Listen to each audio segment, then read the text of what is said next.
Assalamualaikum warahmatullahi wabarakatuh, sahabat semua. Di video kali ini kami akan membagikan kisah mu'alaf saudara kita yang menerima hidayah di bumi Eropa, tepatnya di Inggris. Sebelum lanjut tonton, ayo klik tombol berwarna merah yang ada tulisannya subscribe 1, 2, 3. Subscribe this video.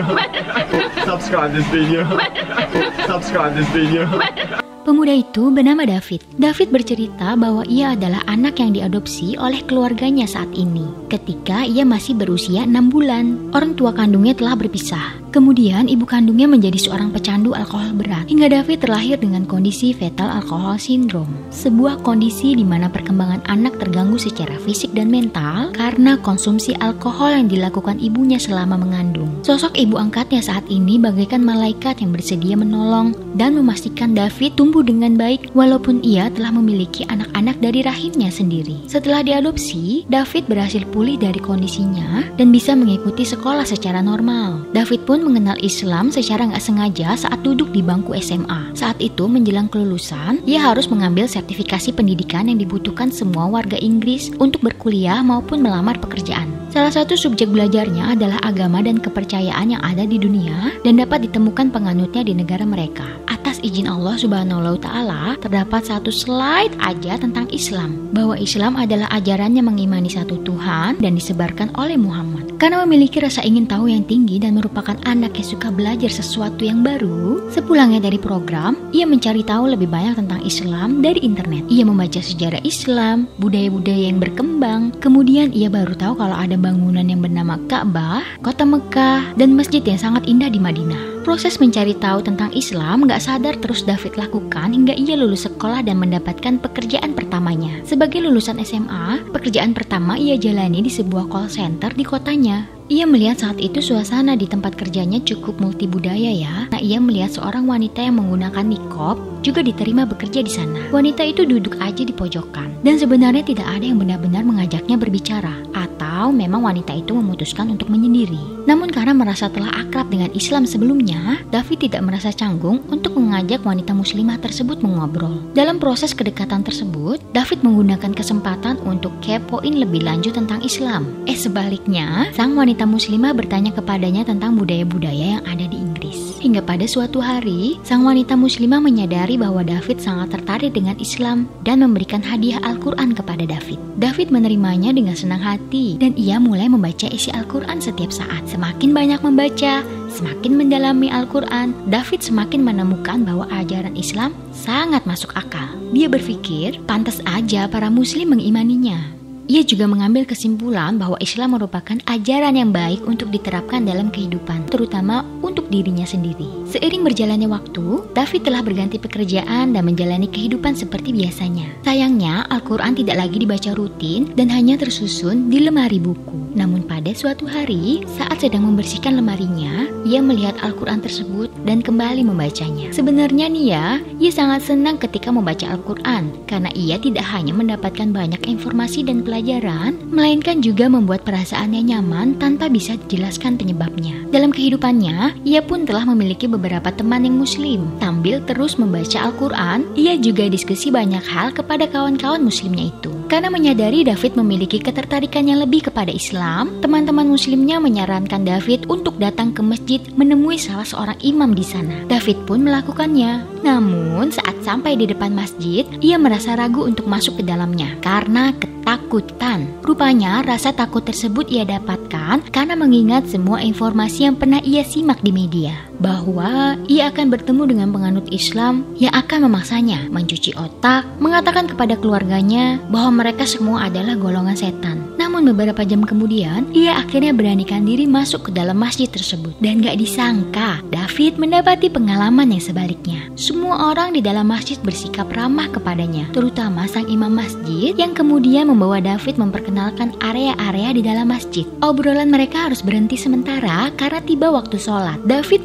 mendadak lihat banyak orang berdatangan ke masjid. Dan istimewanya, mereka menjabat tangan, memberi salam, dan menyapanya. David begitu terkesan dengan keramahan jamaah karena ia sebenarnya adalah orang yang asing di tempat tersebut. Tidak ada seorang pun di dalamnya yang bersikap saling acuh dan merendahkan. David merasakan suasana yang positif dan sangat nyaman. Mengetahui kenyataan bahwa David bahkan belum menganut Islam, sholat berjamaah pun dimulai. Sang imam mengatakan kepadanya untuk menyimak sholat yang akan berlangsung. David mengamati setiap gerakan sholat mereka, dan ketika jamaah melakukan sujud, ia mendapati semua bulu di tangannya berdiri, serta perasaan yang sangat menyenangkan. Ia teringat perasaan nyaman yang juga ia rasakan saat menyelami bait-bait Al-Quran. Namun perasaan kali ini jauh berkali-kali lipat lebih bahagia.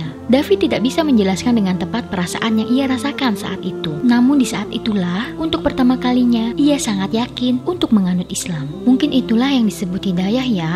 Keesokan harinya, ternyata di dalam hati David malah timbul keraguan. Entah apa yang ia takutkan, namun untuk menguji keyakinannya, ia kembali menyelami lebih dalam mengenai ajaran Islam dengan lebih aktif bertanya kepada teman-teman yang beragama Islam. Serta ia mengunjungi masjid-masjid yang lain. Pada suatu masjid yang ia kunjungi, ia pun menjumpai salah seorang pemuda muslim yang dapat menjawab semua pertanyaan yang dilontarkan David. Sebenarnya pertanyaannya mungkin sederhana ya. Misalnya, hal apa yang harus langsung David ubah ketika ia nanti berkeyakinan menjadi muslim? Apakah ia harus langsung bersunat, mengubah nama, atau harus pindah rumah sesegera mungkin? Dan David mendapatkan semua jawaban yang memudahkan prosesnya. Hari-hari David jalani dengan lebih banyak ikut serta dalam kegiatan masjid sebagai persiapannya menjadi seorang muslim. Satu hal yang harus kita pahami di sini adalah David memutuskan masuk Islam setelah melakukan pembelajaran yang cukup, dan ia terus mencari mengenai inti ajaran Islam dari sumber-sumber terpercaya. Ia nggak fokus pada atribut atau budaya-budaya yang berkembang di masyarakat. Ia mengikuti berbagai kajian yang juga punya peserta mu'alaf bule-bule kulit putih seperti dirinya. Mereka memeluk Islam dengan pengalaman yang serupa, bahkan ada yang harus menjalani proses yang lebih berat ketimbang dirinya. Perjumpaan dengan mereka menambah keyakinan David untuk mengucap 2 kalimat syahadat. Atas izin Allah, David pun bersyahadat di bulan Oktober 2019.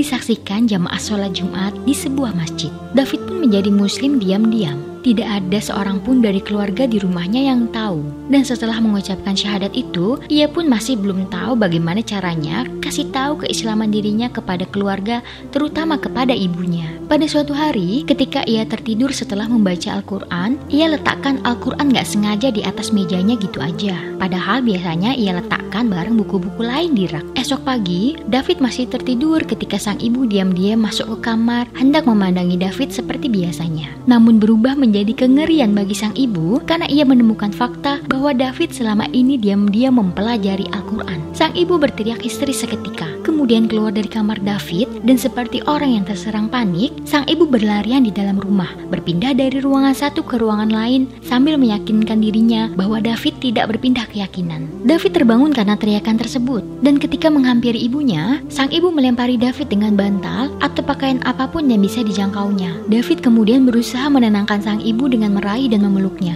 Kemudian mereka berakhir menangis bersama-sama di lantai selama beberapa menit. Sang ibu terus mengatakan kepada David berulang-ulang bahwa mungkin ia salah persepsi. Namun tidak, saat itu David benar-benar telah menjadi muslim. Sang ibu terus terserang panik dan bersegera naik ke lantai atas. Kemudian turun kembali menuju David, masih dalam keadaan syok dan panik, serta sangat kecewa karena David melakukannya diam-diam. Sang ibu mengatakan bahwa ia khawatir orang-orang akan membenci David karena kini ia seorang muslim. Ia juga berulang kali bertanya, siapa yang telah mengubah David menjadi muslim? Siapa yang telah mencuci otaknya? David pun menjelaskan perlahan bahwa ia mengambil keputusan menjadi muslim dalam kondisi manusia dewasa yang telah dapat mengambil keputusan tanpa orang lain mempengaruhinya. David bercerita bahwa selama ini ia membaca Al-Quran dan isi di dalamnya seperti berbicara tentang kebenaran. Puncak kemarahan sang ibu adalah ketika ia menyampaikan kepada David bahwa seorang muslim tidak boleh berada dalam rumah mereka dan tidak boleh terjadi pada anak-anaknya. David pun tetap bersikeras kepada sang ibu bahwa ia akan tetap berada pada keputusannya, hingga sang ibu pun berlalu untuk menenangkan diri. Beberapa jam kemudian, sang ibu kembali menghampiri David untuk menyatakan keputusannya. Ia tidak pernah menginginkan David memeluk Islam, namun di sisi lain, ia tidak mungkin untuk menghentikan David menjalani keyakinannya, baik itu sebagai muslim atau prinsip apapun yang hendak dijalani David dalam hidup ke depannya. Namun, ia tidak bisa melepaskan David sebagai anaknya. Apapun yang terjadi pada David saat itu maupun di masa depan kelak, David tetaplah anaknya. Menjadi muslim adalah pilihan yang paling buruk dalam keluarganya saat itu. Dan ketika sang ibu bertanya mengapa harus Islam yang David pilih, David menjawab bahwa Islam sesungguhnya merupakan ajaran sederhana dalam hidup. Sudah ditetapkan semua peraturannya dalam Al-Quran dan Sunnah, dan semua tentang Islam sangat masuk akal. Sebenarnya kita semua bisa melihat di sini bahwa Allah memberikan rezeki kepada David, ibu angkat yang ikhlas dan sebenarnya sangat baik. Semoga kelak ibu ini juga mendapatkan hidayah Islam. Hari-hari David seterusnya ia jalani masih dengan diam-diam memeluk Islam. Ia merahasiakannya dari lingkungan keluarga besar dan pertemanan. Hanya sang ibu aja yang mengetahuinya. Hingga sang ibu menyadari ketidaknyamanan David dan memutuskan untuk membantu sang anak menyiapkan pengumuman keislamannya. Ia meminta salah seorang menantunya mengantar David ke masjid dan menjadi saksi bagi keislaman David. Untuk kemudian, sang ibu berharap ia dapat membantu David menjelaskan keislamannya di lingkungan keluarga besar. Saat keluarga besar David mengetahui keislamannya, tentu aja mereka syok dan banyak mengajukan pertanyaan. Namun, mereka akhirnya menghormati keputusan David dan memberinya nasihat-nasihat untuk tetap menjadi orang yang baik dan tidak menjadi muslim yang keras bagi keluarganya. Dan David melihat kesempatan ini dalam hidupnya untuk mengubah pandangan tentang Islam dimulai dari keluarganya. Walaupun demikian, sang ibu ternyata masih kepoin David terus karena mungkin di dalamnya masih belum terjawab banyak sekali pertanyaan tentang hal apa yang mengubah David. Namun, ia terus menunjukkan penerimaan terhadap David sebagai ibu yang baik. Pada saat hari raya, ia ikut membelikan tasbih sebagai hadiah dan menyajikan makanan halal di rumah hanya untuk memastikan David tetap ikut makan bersama-sama keluarga besar. Masya Allah. Semoga kisah mu'alaf kali ini mengandung banyak manfaat dan memberikan inspirasi bagi sahabat semua ya. Pastikan ketemu di kisah lainnya. Wassalamualaikum warahmatullahi wabarakatuh.